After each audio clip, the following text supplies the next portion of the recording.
Good evening, everyone, and welcome you all to our What Buddha Said class. So first, we are going to practice our 5-minute meditation. We are not going to do any particular thing. We are trying to observe our thoughts without judging or without trying to push them away. We try to just observe our thoughts. Just let thoughts come to your mind and let them go. And you're the observer. Just observe and notice how quickly your mind changes from one thought to another. Okay, now make yourself comfortable and straighten your body. And keep your hands in a comfortable position.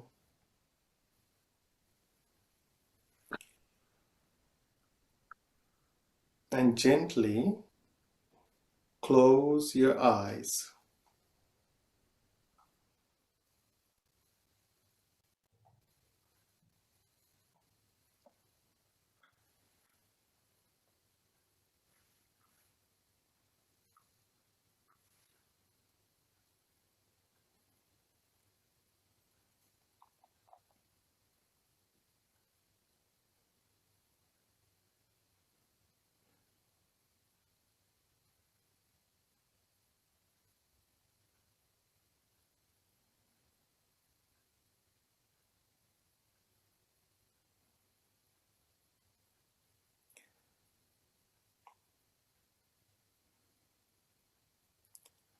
Now bring your attention to your mind. Be mindful of your thoughts. Let thoughts come, let them go.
Be mindful of your thoughts.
Now, bring your focus to your body and gently open your eyes. Keep your palms together. Pay attention to the feelings in your fingers and say sadhu with me. Sadhu.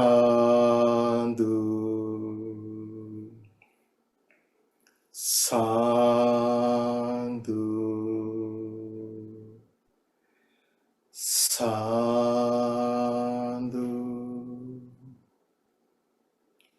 Slowly put your hands down.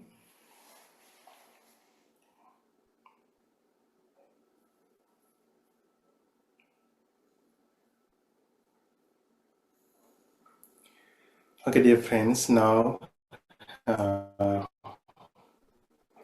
going to pay homage to the Buddha. You can also join me. If you don't know those Pali words, you can observe it. Namo tasse bhagavato arahato samma sambuddhasse. Namo tasse bhagavato arahato samma sambuddhasse. Namo tasse bhagavato arahato samma sambuddhasse. Homage to the Blessed One, the Worthy One, the Supremely Enlightened One. Sadhu, sadhu, sadhu. May my homage to my teacher, Pinwat Lokuswamin Wahanse. Sadhu, sadhu, sadhu. Okay, dear friends, we started a series of Dhamma talks to teach you about the foundation of path toward the enlightenment. What is the foundation of the path toward the enlightenment? Virtue or morality. And last time I gave an introduction to 5 precepts. 5 precepts are the basic virtue or morality for lay people or lay disciples of the Buddha. Let me give you a quick recap about 5 precepts. The first one, abstaining from killing beings. Second one, abstaining from stealing. Third one, abstaining from sexual misconduct. Fourth one, abstaining from telling lies. And fifth one, abstaining from taking intoxicating drinks and drugs. And also we learned those are not commandments but training rules or guidelines for disciples of the Buddha to develop their path toward the enlightenment. And also we learned when someone keep those 5 precepts, when someone undertake and follow those 5 precepts, they give the safety to this entire world. And we learn 5 precepts is the great gift. Great gift. So today we are going to learn about first great gift. The first precept. Abstaining from killing living beings. Abstaining from killing living beings. The Pali word or Pali phrase is Panatipata Veramani Sikkhapadang Samadhiyami. Panatipata Veramani Sikkhapadang Samadhiyami. I undertake the precept of abstaining from killing living beings. So dear friends, we now know when someone stop killing living beings, they give safety to this entire universe. And also, this is not a commandment again, this is a training rule or a guideline for everyone to develop their life, to develop their spiritual life and also develop their ordinary life as well. And to keep this precept, we need to have that philosophy of ahimsa or non-violence. Non-violence. Why? Breaking that precept always connected with violence. If someone is non-violence, then that person never break that precept. And Buddha says how we can become a non-violent person. How can we develop compassion toward all beings in this world? Here is the golden rule. Buddha say we should put ourselves in the place of other beings. Then we should not kill nor encourage other people to kill living beings. So how do we do that? We try to understand all beings in this world fear for death. And all beings in this world value their life. Even a tiny mosquito value their life. Even a tiny mosquito fear of death. So Buddha says we need to understand that. We need to reflect on that. Then by reflecting on that, we should not harm living beings, or we should not encourage others to kill living beings. So first, we need to have that mindset. We need to have that mindset. So as long as we try to reflect on that, then compassion arises in our mind. Then we know, oh, everyone in this world, every being is in this world just like me. I'm fear of death. I'm scared of death. Just like me, all beings in this world are scared of death. And I value my life. I do everything to protect my life. And there is no difference. Every being in this world try to protect their lives. So we try to understand that. Then by understanding that, we should not kill any living beings, or we should not encourage others to kill living beings. So in one of the suttas, Buddha gives us three dimensions of practice. Three dimensions of practice. Buddha says, direct action first. Not killing or harming with one's own hands. So the direct action, we should not kill any living being by ourselves. And then we should not command or encourage others to kill. So sometimes people, they don't kill by themselves, but they command others to kill. They encourage others to kill or harm living beings. So we need to refrain from that one as well. Then Buddha says the third one, not approval. We should not approve killing living beings.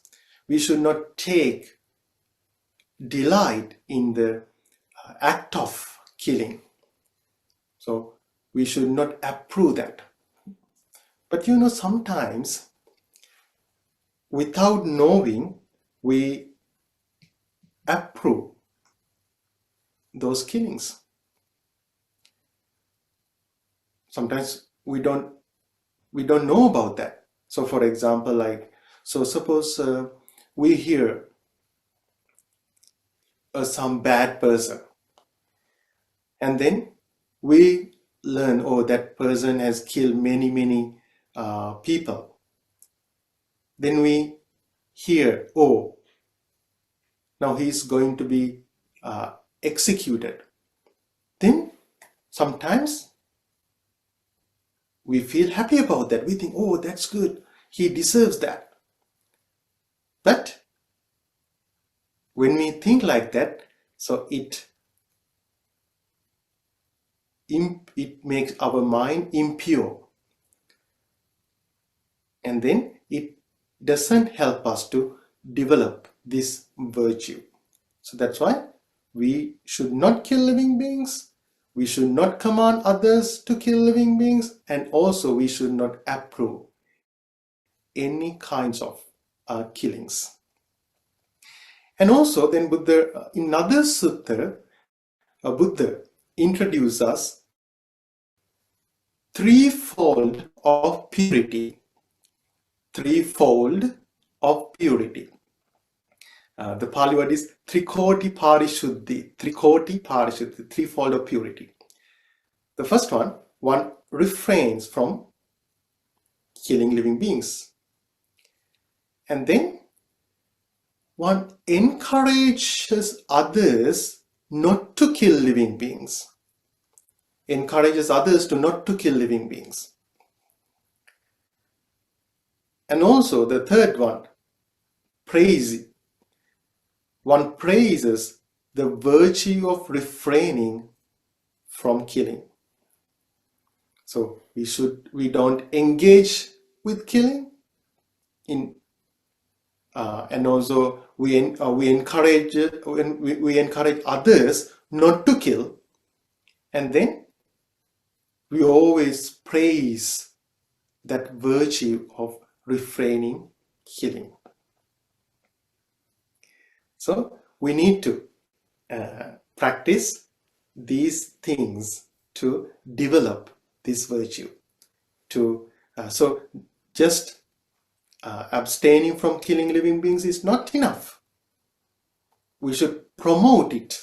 We should encourage others not to kill living beings, and we should praise it. Then it helps us to develop that virtue.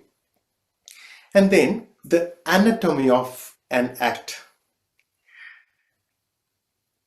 How someone commit that bad deed, or how someone break that precept, how someone violate that precept. So Buddha teaches us there are 5 things should be fulfilled, or 5 factors must be present. The first one, okay, first I will give what are those 5 factors, okay? Presence, perception, intention, effort, and result. Again, presence, perception, intention, effort, and result. 5 things. Okay. The first one, presence. So there must be a living being. So there must be a living being. So that's the first one. And then we should know it is a living being, or we need to have that perception. The third one, is the most important, intention. So there is a conscious will to kill. or the Pali word is chetana. Chetana. There must be a chetana or intention. So in one of the teachings, Buddha says, intention is the karma. Okay? Karma, you know, the karma. Okay? Intention is the karma.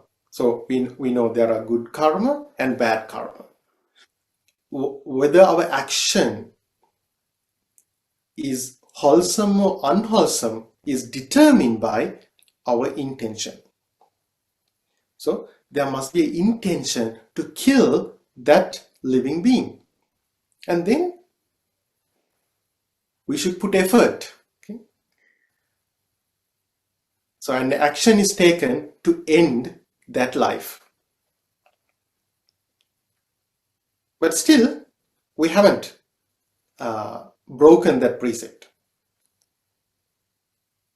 As a result of our effort, the death of that being should occur, or that living being should be dead because of our effort. So when all of those 5 things are fulfilled, then we make that bad karma of killing a living being. Okay, so I have a diagram for that. Let me show you that. So there must be a living being, and we must know, oh, this is a living being. And then intention, there must be intention to kill that living being. And then we should put effort. And then that living being should be killed. So when all of those 5 things come together, then we break that precept. So we need to understand there must be an intention, because last time some of you asked about that. So suppose you walk and then you step on some ants, but you don't break a precept, you don't kill a living being. Why? You don't have an intention for that. So there must be an intention, chetana. And also their effort should happen. And then and now think someone has an intention and they put effort, but that living being is not killed because of that. Then that person doesn't make bad karma. I mean, make a bad karma by harming that living being, but that person doesn't make the bad karma of killing a living being. So all of those 5 things should be fulfilled to that bad karma happen. Those are the 5 factors that need to be completed to make that bad karma.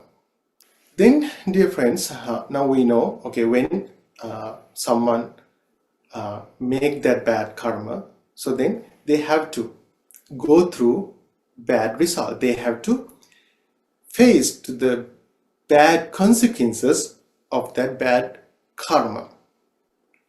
So in one of the suttas, Buddha says, people who kill living beings and then they will have to go through so much physical pain in their lives, and also their life become very short. And when they are about to die, they have to go through so much physical pain. So those are the results that people have to face when they kill living beings or when they harm living beings. So there is a very famous Buddhist story about a butcher. So that butcher lived next to the Buddha's monastery. So that monastery is called Jetha's Grove, and that butcher killed so many pigs over 55 years. Then when he was about to die, he went through so much physical pain. And for 7 days, he went through so much physical pain, then he died. And also, in Sri Lanka, one professor did a research about that. And then he tracked many people who did so many killings. And then he wrote a book about that, and he noticed those people go through so much pain when they are about to die, and also in a very short period of time they had to die. So this is a result that people who do killings get in this very life. But when someone stop killing living beings, they protect all beings in this world, and also they develop love and compassion toward all beings in this world. And as a result of that, they don't have any remorseful thoughts or any agitation in their mind. So then it helps them to develop their meditation practices. Because we learned last time, we need to get rid of remorse to develop our concentration. Without getting rid of remorse, we cannot develop concentration. So when someone do killings, then always their mind is agitated, and also they have those remorseful thoughts in their mind. It doesn't help them to develop their meditation practices. But when someone stop killing living beings, so then they develop love and compassion in their mind, and also they abandon remorse in their mind, then it helps them to develop their meditation practices. And also when someone keep that precept, they develop so much power in their life. So much power. Let me share another Buddhist story. In the Buddha's time, there was a serial killer. His name was Angulimala. I'm pretty sure some of you must have heard about that serial killer, Angulimala. So one day, Buddha went to the forest where he lived. And when he saw the Buddha, he started to chase after Buddha to kill the Buddha. So he had such a mind, such a cruel mind. He didn't care who it was. He wanted to just kill. And then Buddha did a miracle that Buddha walked slowly, and even if Angulimala run faster, he cannot catch the Buddha. Now, so Angulimala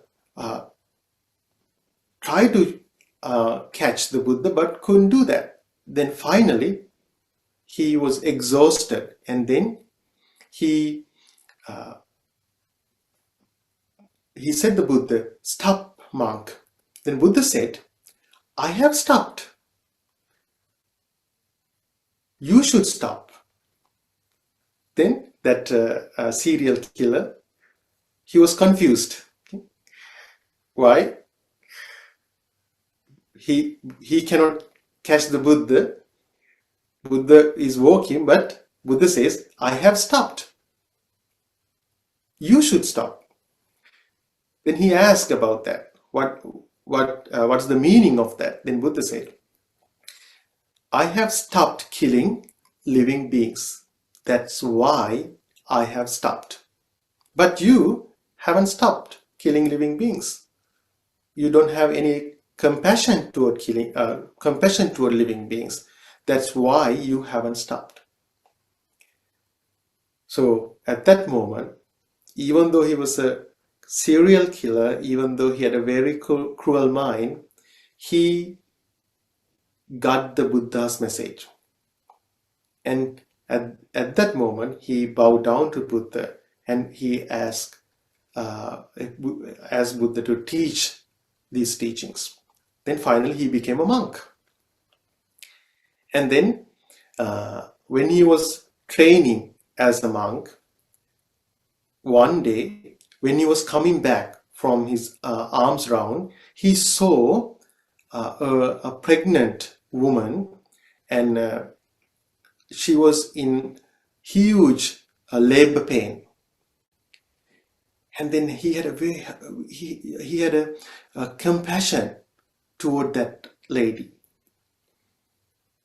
But before, he didn't have any compassion to anyone. But now he had that compassion. And then he went to the Buddha and said what he saw and asked how I can help that poor lady. Then Buddha said, you go there and you do a prayer. You can say, from the day I was born, I'm not aware that I have killed any living being. Then that monk Angulimala said, oh Bhante, I cannot say that. It's a lie. I have killed many, many people. Then Buddha said, okay, then you go and you do this prayer. You go there and say, from the day I was born as a monk, I'm not aware that I have killed any living being. And by this truth, may you be well. May the delivery of your child be peaceful. So he said, oh, Bhante, I can do that. Then he went back and then he did that prayer. Then that pregnant woman, she got rid of that pain and she delivered that baby very peacefully. From that day, Buddhists use that prayer as a prayer to bless pregnant women. Even we do that, and also we do this chant for the protection as well. So normally we do some chanting. So this is one of our regular chants. We do this chant every day, and also when we have to bless some pregnant women, we do this chant as well. So since he stopped killing living beings, at that time, that monk wasn't an enlightened monk. He wasn't an enlightened monk. He was training, but at that moment he had stopped killing living beings, and he had that power, that truth. So then that power helped not only that lady, but for many, many people in this world. And finally, he became an enlightened monk. So that is the power that we can develop in our life by observing, by keeping this precept. And we develop some spiritual energy within us when we keep this precept. But what if we have harmed and killed living beings in the past? Should we regret about that? Not at all. We need to accept our past without having any guilty feelings, because we cannot undo our past. We can forgive ourselves. We can understand, oh, yes, I killed living beings in the past because I didn't know it's a bad karma. Or my mind was at that time, my mind was full with some defilements. So we can forgive that version of ourselves. And then we can have a determination not to do those bad things again. And then we can create good karma by practicing virtue, morality, generosity, mindfulness, compassion, and wisdom. So in that way, we can correct ourselves. But if we regret, then it just drains our mental energy. It doesn't do any good for anyone. So we understand our wrongdoings, we accept it, then we move forward and we try to develop good karma, and also we try to develop our mind as well. So dear friends, now you know, practicing this first precept, undertaking this first precept and keeping it secure the safety of all beings. And also when we stop harming other beings, naturally our hearts fill with love and compassion. And it helps us to develop our mind, it helps us to prepare our mind to develop our meditation practices. Okay, now it's time for you to ask your questions. Okay, give me 1 second again. Okay. Thank you, Bhante. That was excellent. I just had a question relating to the meditation earlier. When you asked us to focus on the mind, I find, and that's happened now second or third time when you asked that of me or the group, I find that when I try to focus on the mind, I'm a blank slate. I just don't get any thoughts coming out. So what I do is I just switch to loving kindness, may all people live happy, all beings live happily, etc. But there's no thoughts that come out. Is that unusual, or what does that mean? So, Alan, many people try to have that. Well, Why are you afraid of that? Okay. People try to switch off their thoughts. Okay, you could do that. Okay, yeah, so then just be mindful of the state of your mind. Okay, state of your mind, but try to understand it is even that state of the mind is not permanent. yeah, It is subject to change. of So course. then it helps us to because it's still we need to develop our concentration to a higher level. Hmm. Okay, so if you can stay there, then it helps us to go deep in your concentration level. Yeah, I didn't know if I should wait a little longer, but I just decided I better do something. So I just go ahead and I'm finding the same way when I do my meditation at home, that Mm-hmm. it used to be different a year ago or so, but I now my thoughts, I just don't have that many thoughts coming out, which is a good thing, I guess. Of course, of Yeah, course, yeah. of course.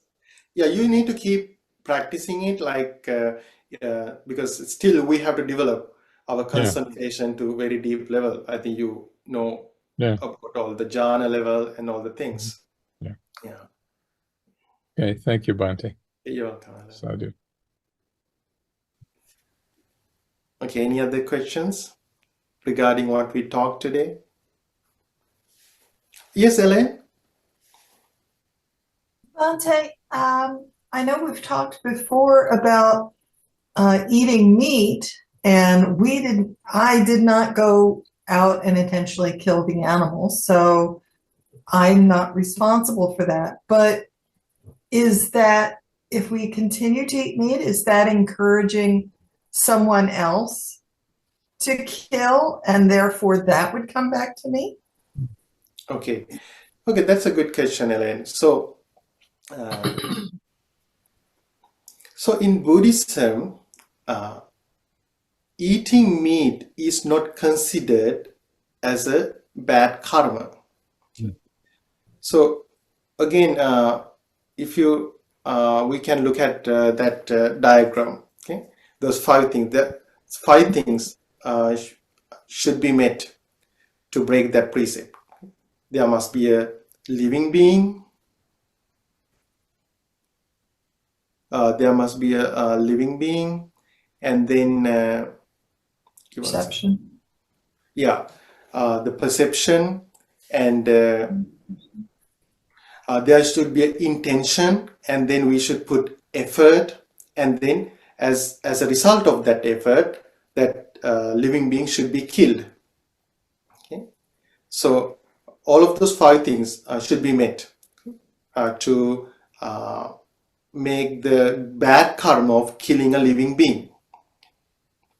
So, but even in the Buddha's time, like some people, they offered meat to Buddha, and Buddha accepted that out of compassion.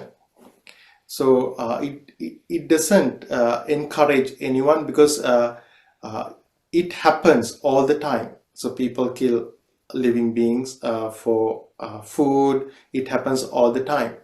So it doesn't mean that you encourage people to do that. But here's the thing, because there are some places like you go and then you point out some animals, then they kill. Okay, then at that moment you make that bad karma. Okay, because of you, because you ask someone to kill a living being for you, so then you make that bad karma. And also there are some places that you can see a fish in the tank, then you think, okay, I like to have this fish for my lunch. So then because of you, they kill that living being. Then you make that bad karma, because you encourage that person, that people, to do that. Otherwise, you don't make a bad karma. So I guess it would need to be more direct than just. Yeah. Okay. More direct. Thank you. More direct. Thank you, Bante. Yeah. Bante, I do have a question. Yes. Um, uh, so people who are in an army and trying to protect country and things like that, their intentions are to protect, but they are doing something to harm other living being. Does that consider as a good karma or a bad one? Like intention matters? Yeah. So there, actually, someone, a soldier, went to the Buddha, asked that same question, Mm. and he said, like, I have heard people who kill enemies to protect their country, then they can be reborn in a heavenly world after the death. Okay. Then for two times, Buddha refused to answer that question. Yeah. So then the third time, Buddha said, so since you kept asking that same question, I have to give this answer. So Buddha said, like, even if you kill enemies to protect your country, at that moment you make a bad karma. You make a bad karma because they direct. Yeah, at that it means like before when they have intention to protect my country, or I need to protect my country. So if they have that intention without involving with without killing someone else, then actually that is a good karma. But when they engage with killing someone, then it becomes a bad karma. But here is the thing. Still, people can develop their mind, because in Sri Lanka, back in the days, there was a war. And to protect the country. So I'm talking about, I think, 2,000 years ago. Okay, something happened in 2,000 years ago, and that king and his troops kill many enemies. But at the end of, so it means during that time, yes, they collected bad karma. But they did all of those things to protect our country at that time. And also they had an intention to protect other Buddhist monks and the other people as well. So, but at the end of after the ending the war, some of them became monks. And then that king also did a huge contribution to the growth of Buddhism in Sri Lanka. So he built a lot of big construction we call stupas, and so he collected a lot of merit. He collected good karma. But at that point, he had to engage with that. He didn't have any option. But since they had that, but they didn't do it. They didn't have any personal issue with those enemies. They just wanted to protect the country. So they had a good mindset. So because of that, even they made some bad karma, they could recover those bad karma. They engaged with a lot of good deeds after that, and also one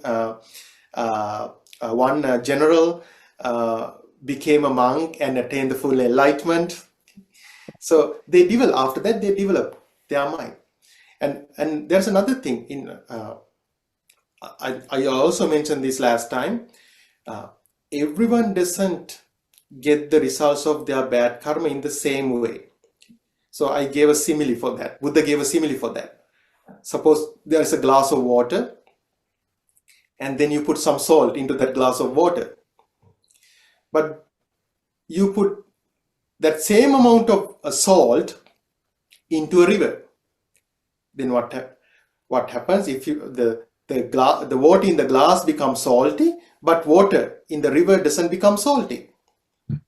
The same amount of salt. So why is there a difference? Because in that glass there is a small volume of water, but in the river there's a huge volume of water.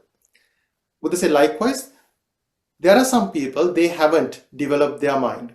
They haven't developed their virtue. They haven't practiced meditation. They haven't developed their mindfulness, their wisdom. Then they commit small bad karma, but it can brings them huge bad result.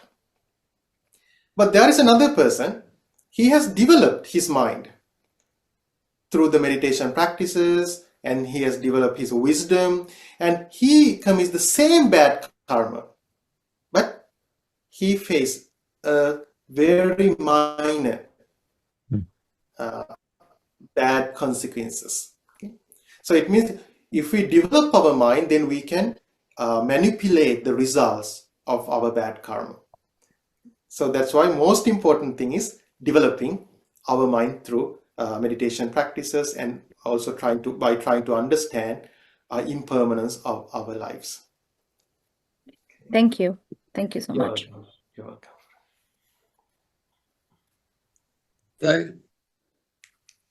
Yes, this is the. So it really made me think a lot because I couldn't really understand. I mean, we spoke in the past, and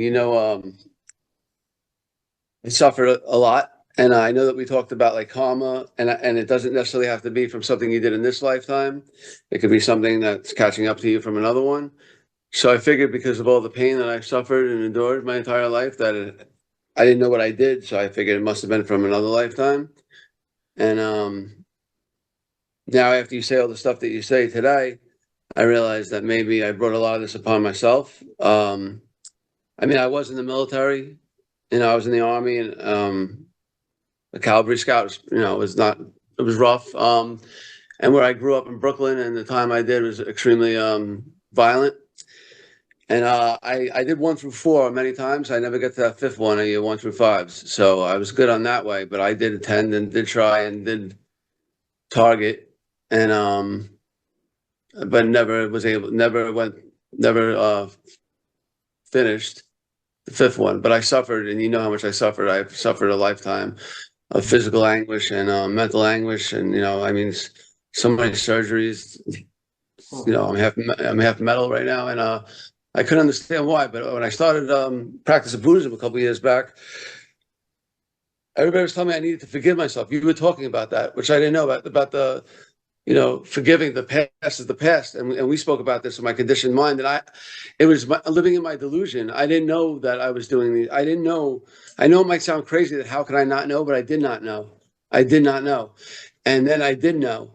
But I couldn't let myself off the hook. So I felt if I forgave myself, that I was doing an injustice to the violence that I've committed in my lifetime. But it wasn't until then that I finally realized that I can't stop this cycle of pain until I actually let this go. And I don't know how long ago, maybe 6 months ago, I finally became at peace with my past and realized that is my past, and that is not who I am now, and that I am not my thoughts, which you taught me, okay? And that's not myself. And when I was able to actually believe that, and all the stuff you taught me about how my brain was conditioned, and now I have to recondition it, and my meditation, everything, my heart, I feel so deeply and emotionally, and all I have is love now. And I smile, and I see people like the name you gave me was because I'm always smiling now. When I told my family that was my name, they didn't understand why, but yeah. So I didn't realize that, and I figured that I really had a lot of merit to make up to fix this, to undo. But I believe that it is being undone. I do believe it's being undone. I mean, I learned a lot over the last couple of years, and I really, I don't know that if I'm working hard on purpose to change things, but things are changing. Things are changing. Things are getting better, and I learned to forgive myself and realize that I can't. When I was at that peace walk, the head monk said something about if you want to know your past, look at yourself today. And if you want to know your future, look at the next thing you're going to do. So my past, where I was and when I was miserable and I was sad and I was living in that cycle of depression and horrible pain is when I was holding on to my past. When I finally let it go, then all of a sudden the pain, the depression, the anger, the sadness, that left me as well. And then now what I do now every day with my practice and my good merit that and the good karma that I achieve now my future is changing. So every day is a better day, for my practice. So it really coincides with a lot that you had to say just now. So it makes me really think. Okay. Thank you so much, Tusita, sharing your story with us. Yes, so as long as, because this life, I also said that last time, life is so unfair because we don't know about some of the things, then our mind is conditioned in some particular ways, then sometimes we engage in so many wrongful things, but but we cannot say like I did those things because I didn't know about that. No, but no one will not the karma will not forgive us. Okay? So the only thing we need to do, like, let go of our past and develop our mind to become a better person, and then it can bring all the happiness in this world. So yeah, even in the Buddha's time, there were so many people, they went through so much suffering, so much mental pain.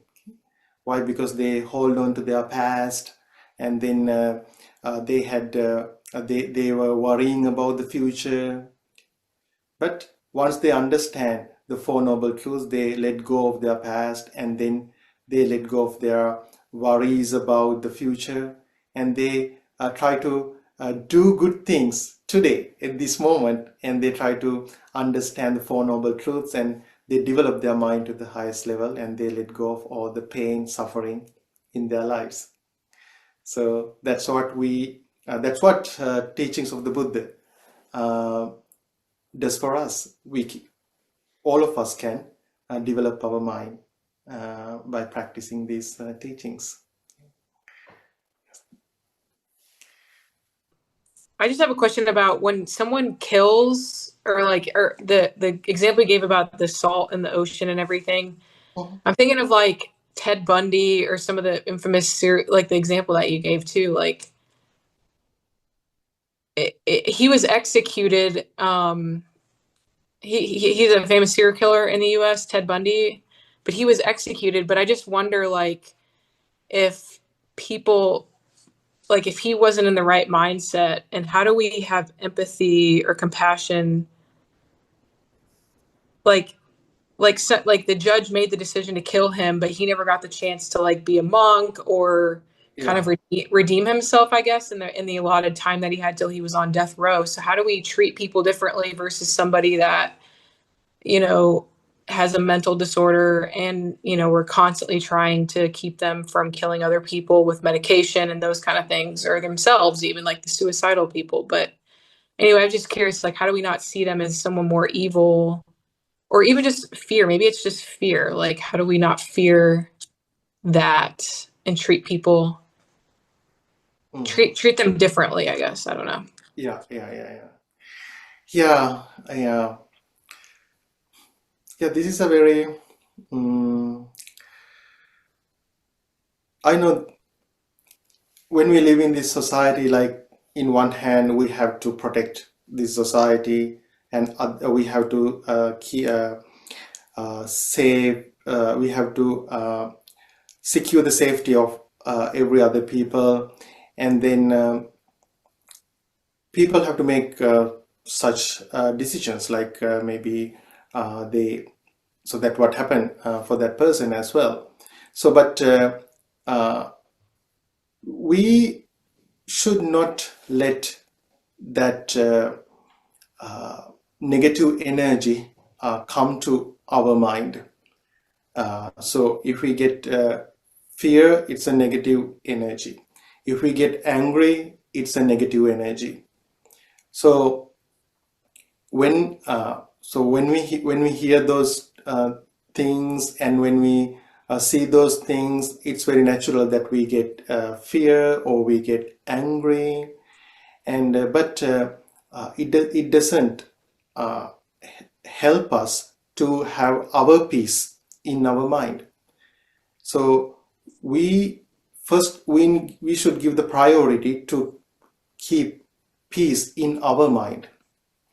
So to have peace in our mind, we need to understand, we need to let go of all the negative emotions that arise in our mind. So when we see people like them, then we need to understand they did some wrongdoings because of the defilements that arose in their mind. So they are also victims of their defilements. And also, according to Buddhism, like, they make bad karma, they have to go through that bad karma as well. So then by thinking that, we can have some compassion toward them because we don't know they are they might have grew up in a different environment. Those things condition their minds. So because of so many reasons, people become violent. So we need to understand that. Then we need to have some compassion toward them, and then it helps us to keep our mind in peace. It doesn't mean that we justify all of those wrongdoings, but having some negative emotions doesn't do any good for anyone. And also, yesterday I said I shared some thoughts about that at our meditation program. Like when we get angry or when we have some negative emotions about people like them, then we embrace the common enemy of peace. Why? They did those bad things because of the defilement that arose in their mind, and now we also get angry and we also let those defilements to come to our mind. So at that moment, like, we embrace the common enemy of peace in this world. So we don't need to do that.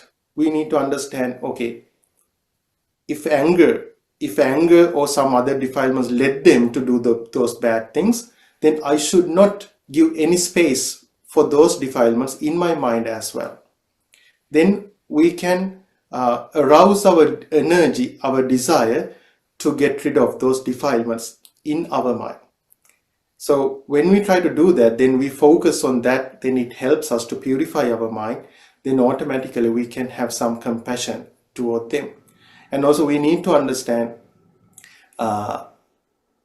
everyone has a chance to correct their wrongdoings, but it might take some time. But because in Buddhism, like we talk about this is a long journey. This is a long journey.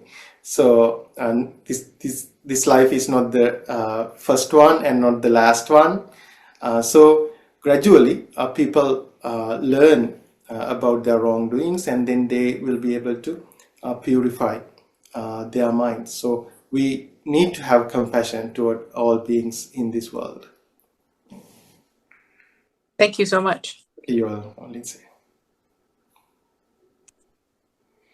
Yes, Ellen says, even if I don't feel like I can have compassion for the individual, I can have compassion for the pain, karma they have brought upon themselves. Yeah, because in Buddhism, like if you do some bad karma, like you have to pay off your bad karma. You are not free from your bad karma. So Buddha says karma is your heir. Karma is your companion. Karma is your friend. It always with us. Then we people who do bad karma, they have to face to the bad results, and we need to understand that. Then we should not let those defilements to come to our mind, because defilements make people violent. Defilements make people bad, and defilements make people do all the bad things in this world. So then we need to understand, okay, there are those same defilements in my mind as well. So then we need to have some compassion toward us as well. So then we should arouse energy and desire to purify our mind.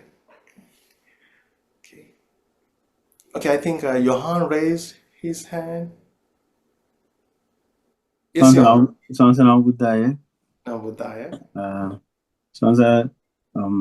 Actually, like, I wanted to add something by seeing all these conversations. And I'm truly happy, and I'm happy for you guys. You guys are truly blessed, actually, because we born in a different part of the world, but like we come together for a common aspect, or like common,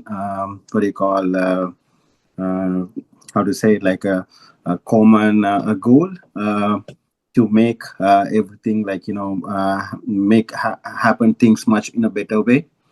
And also like I would like to saying this maybe like by default I'm a Buddhist person, but like there's a lot of people out there who doesn't know or who doesn't practice all these things. But by seeing all these things and asking those questions, practicing and making towards to your life all these blessings and all these good teachings, really amazed actually. And actually you guys really fortunate uh, to get advice or maybe to get along with these monks, because by personally I know like it is not hard, it is that hard to find a bantes or like a monastery in the other part of the world. Like we are living over here, I'm living in Canada, but like being honest, like by seeing this really what I collect all my merits, I really what do you call it, like rejoice for you guys, like to make like all these things go very smooth way on your life. So yeah, that's what I wanted to say, Bante. Okay. Yeah, thank you so much for your thoughts. And here, Kelly has shared a message. I find this helpful when I ruminate on my past transgressions. 3 remembrance for reflecting on past. I did the best I could given the circumstances. Then number 2, I'm still a good person regardless of my actions in that moment. I deserve kindness and forgiveness. Yeah, that's a really good practice. Yeah, this is true because we are all good people. Okay, so so in one moment, um, the things that we do in a one moment cannot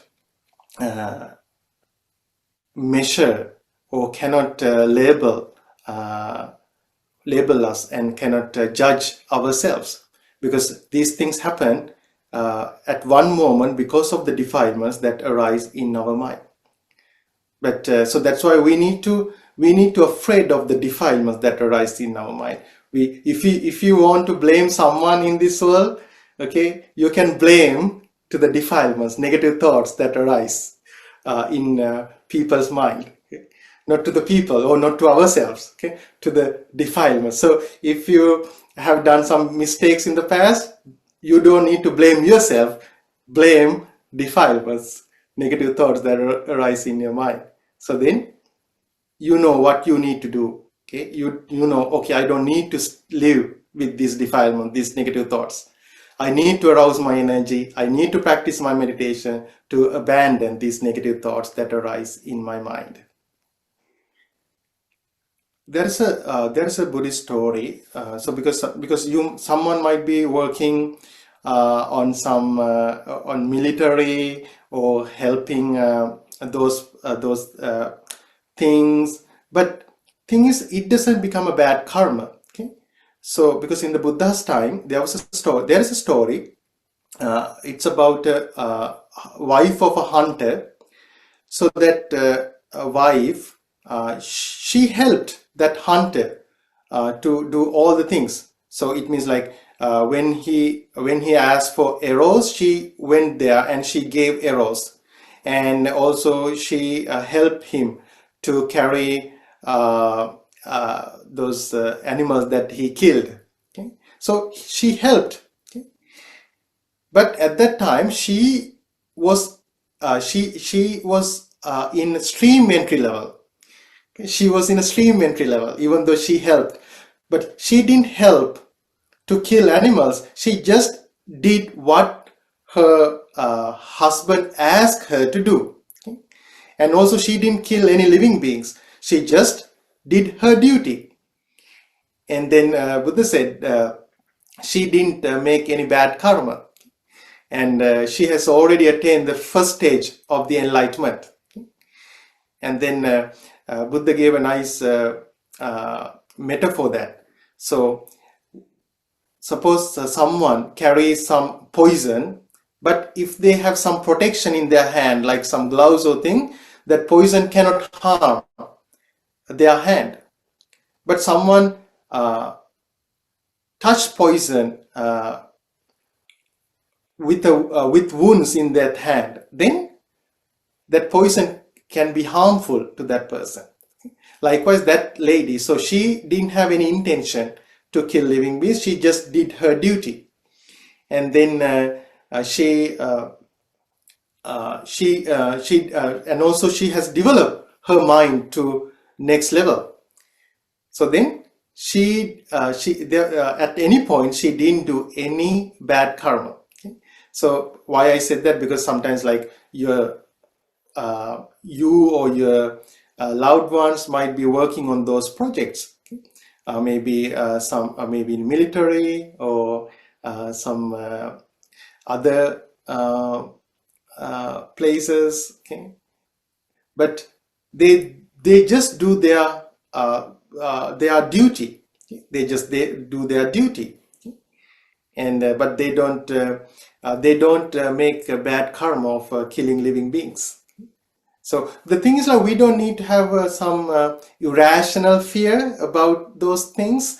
So we need to understand how we make bad karma, and the most important thing, we need to understand, if we develop our mind, even if we do some bad karma accidentally, still we can recover from them very easily. So most important things. So this is the most important thing we all need to remember. We need to develop our mind. We need to practice meditation. We need to practice mindfulness, and we need to learn these teachings. We need to do good karma. Then we don't need to afraid of anything. We don't need to afraid of doing bad karma, because our mind is in a higher level. So that is the most important thing.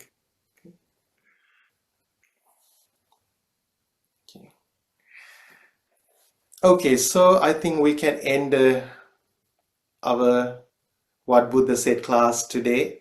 So I would like to share merit good karma with all of you. So today we collected merit good karma by learning first precept and also having a very insightful conversation. And by the power of all the good karma we collected, may you and your loved ones have a long life, healthy life. May you be successful in your endeavors. May all the good fortune come your way. May you always have a peaceful mind, and may you attain bliss of happiness. Sadhu, sadhu, sadhu.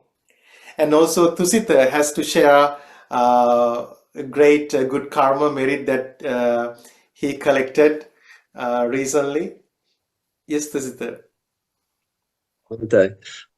So on behalf of Mahavanawa, I brought a bunch of monks from the Jersey Monastery down to DC, and I was privileged to take care of a lot of monks. It was a lot of work, but I got to be in the cathedral when the peace monks, they came in, and I was bowing down my hands. They blessed me. They put their hands on my head, and flowers in my hands, and it was beautiful. And later on that night, Bhante Kiwa, he didn't tell me that I was doing it, but we brought robes, and we offered them robes on behalf of the monastery, and I got to present it to the Peace Walk monks in front of everybody, and it was beautiful. And I definitely accrued a lot of merit in those 3 days, especially in Starbucks with the monks. Was very difficult. So yeah, but it was very good, and I would like to share all that merit, because I also found out on the way home, Bhante Paguaco told me that if I share a lot of merit, that I don't lose my merit, because I thought maybe if I give too much of it away. So then I'm willing to share all my merit with you guys, lots of it, and it was a beautiful time, and it's living proof that this works. Sadhu, sadhu, sadhu. Thank you so much. So now I'm going to chant verses of blessings. Please close your eyes and listen to me. Abhivadana silis nichang vaddapachayino Chattaro Dhamma Vaddanti Ayuvanno Sukhang Balang Ayurarogya Sampatti Sagga Sampatti Mevache Ato Nibbana Sampatti Iminate Samijjatu. May you have long life and be free from illness. May you attain bliss of happiness. Sadhu, sadhu, sadhu. Thank you so much for joining today. And also, we are going to have our Meditate with a Monk online meditation session upcoming Sunday from 7 to 8:30 p.m. In Eastern Time. And we are going to have this program again on March 2nd. What Buddha said class will be on March 2nd, Monday. Okay, thank you so much for joining today. May you be well and happy and have a good night. Namo Buddhaya.